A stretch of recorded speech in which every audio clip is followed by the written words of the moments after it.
Most parents think teaching their teenager about money means explaining it better. It doesn't. It's probably not what you are saying. The problem is the structure around the conversation. But what that response communicated to the teenager was this: your autonomy is conditional. The child spends somewhere between 90 to 95% of their allowance. Welcome to the Leaven Academy podcast. We are here to help you build future-ready youths with our experiential learning workshops. Most parents think teaching their teenager about money means explaining it better. It doesn't. It means letting them handle it and then talking about what happened.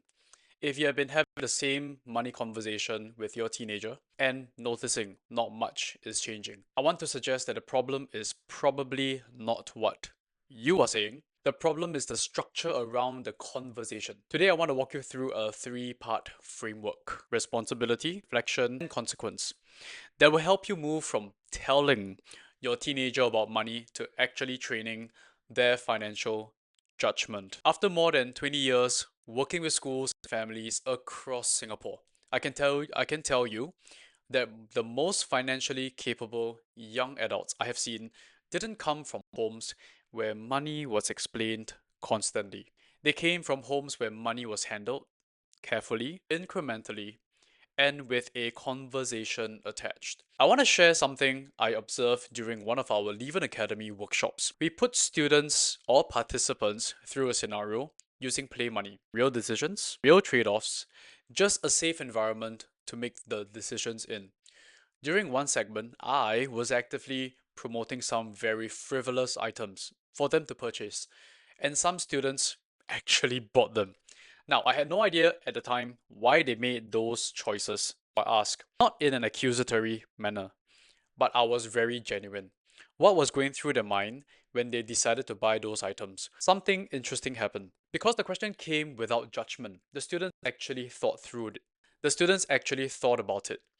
They began to examine their own reasoning, and more than a few of them arrived at the conclusion themselves that their thinking might need a bit of adjustment. I contrast that with what I believe happens in many homes across Singapore and probably across the world, where a teenager makes a financial decision the parent disagrees with, and the parent's first response is to correct, challenge, or express disappointment. And when that happens, the teenager holds back. The teenager stops sharing.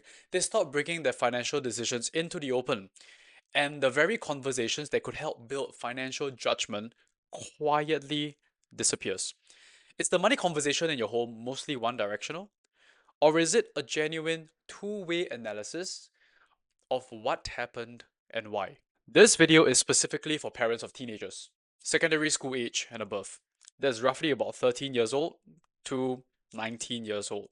The framework is very simple. 3 words: responsibility, reflection, consequence. Simple doesn't mean easy, and it definitely doesn't mean passive. Responsibility means giving your teenager real ownership of a spending category, not a simulation. Reflection means building a structured conversation habit around what they actually did with that ownership. And consequence means allowing the outcome of their decisions to land without quietly absorbing it on their behalf. I'm going to go deeper on each of these, and I want to be honest about where parents most commonly get stuck, because it's probably not where you expect it. Point 1: responsibility. Responsibility isn't a lesson you teach, it is a condition that is created.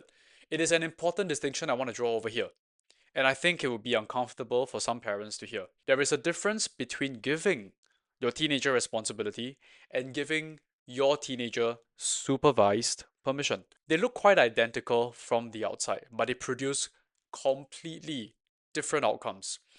I hear about a situation from a friend that illustrates this precisely. A parent had given their teenager what they describe as full autonomy over a set sum of money. The teenager made a decision to purchase something from a classmate at school.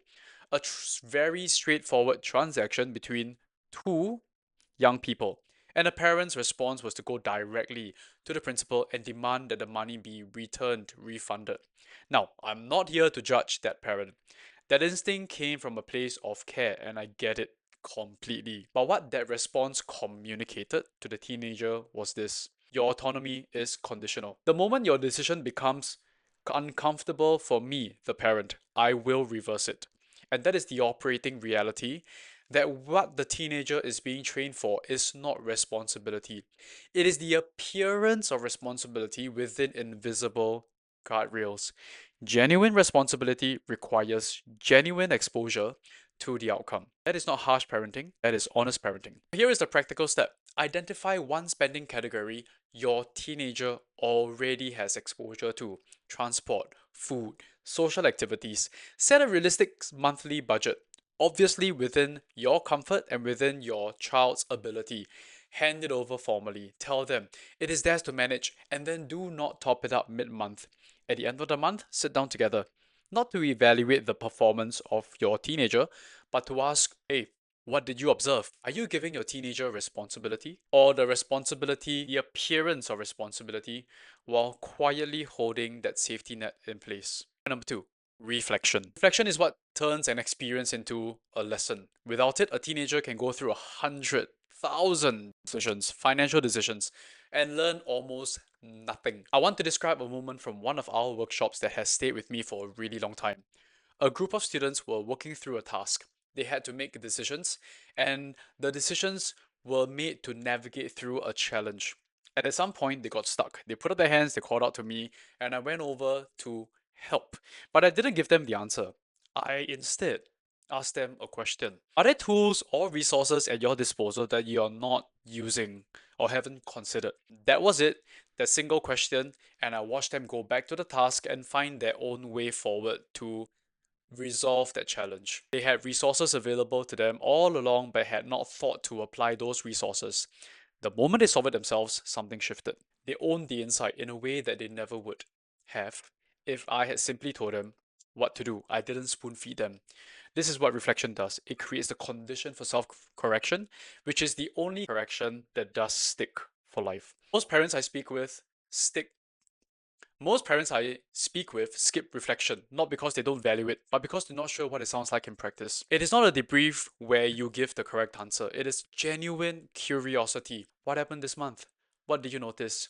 If you had the month again, what would you do differently? And if a teenager gives a one-word answer, that is a signal about the current conversational relationship around money, not about their capacity for reaction. You might want to do this if you notice you've been getting one-worded answers.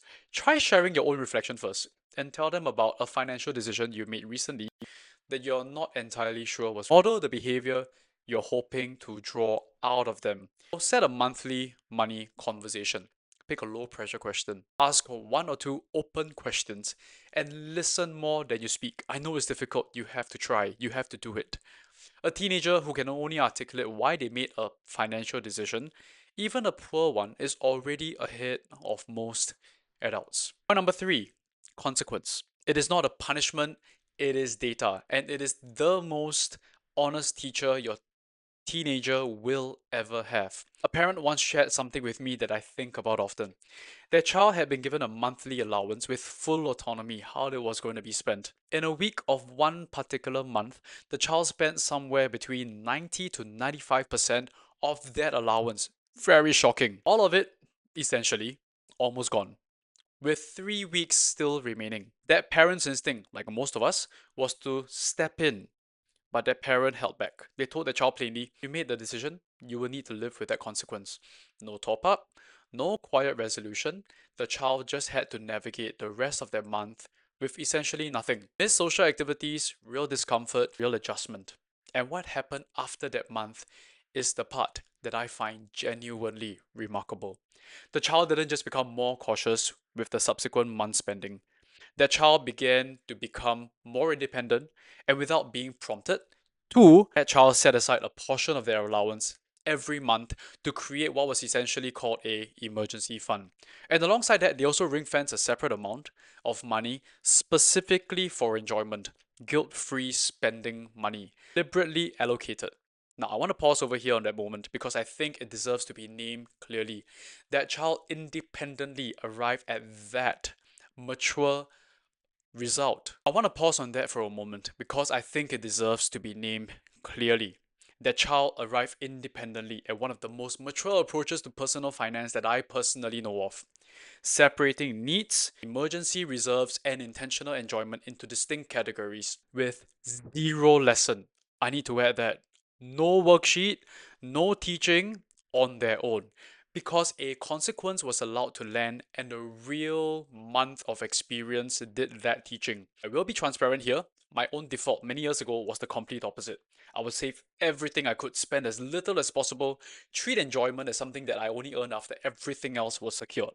And I don't think that is the right model either after my personal reflection. Money is there to be enjoyed thoughtfully, deliberately. That teenager understood something it took me much longer to arrive at. So the practical step here is straightforward, but genuinely difficult. The next time your teenager overspends, wait 48 hours before you act. Sit down and ask, not to correct, but to understand what happened. What does it feel like? What does it make you think about next month? The parent who allows the consequence to be the teacher is doing something much harder than the parent who simply explains. And that is way more effective. To recap, 3 words, 3 shifts. Responsibility, reflection, consequence. Not as a concept, but as conditions that is created at home, starting this week. Responsibility, give real ownership over a real domain, not supervised permission dressed up as autonomy. Reflection, ask the questions that help your teenager arrive at their own outcome, their own analysis. The insight they produce themselves is the one that stays, is the one that sticks. Finally, consequence. Let the outcome land. It is not cruelty. It is the most honest form of financial education available to you. Here is what I want you to do this week. First, identify one spending category and hand it over formally with a real budget, no mid-month top-up. Second, do a monthly money conversation using open questions only. Write down what your teenager says so you can track how their reasoning develops. Even better, take notes, record it. Third, when a consequence arises, give it 48 hours. Then ask in genuine curiosity, tell me what happened. I hope this video has been very helpful to you, and I will see you in the next one. Take care.